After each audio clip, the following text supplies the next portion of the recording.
Tu dois apprendre à gérer tes émotions. Oui. Apprends comment gérer ses émotions. C'est très important.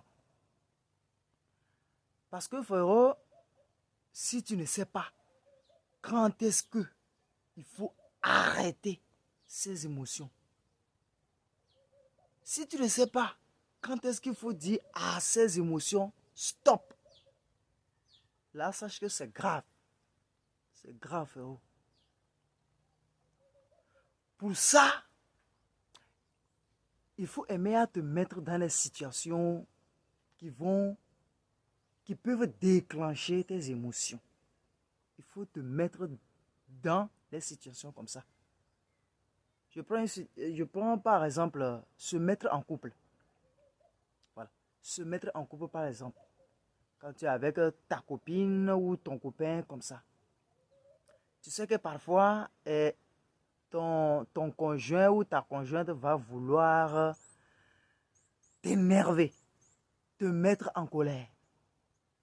Alors, tu dois savoir gérer ses émotions pendant ces moments-là.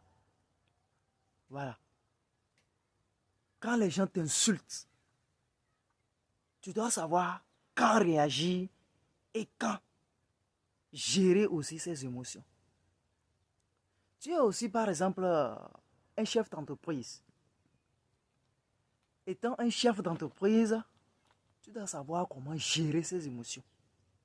Oui.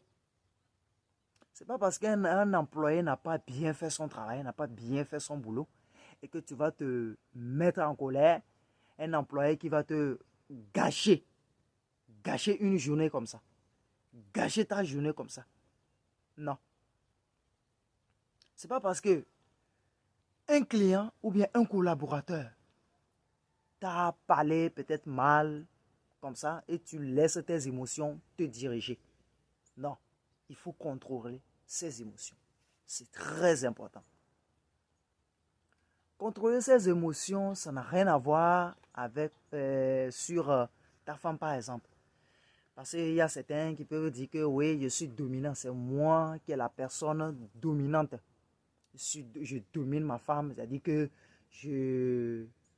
quand je dis ce qu'elle doit faire, c'est ça elle va faire. Quand elle dit quelque chose, on le fait. C'est tout. Je n'ai pas besoin de débattre avec elle, etc. Non. Si la femme veut voir comment tu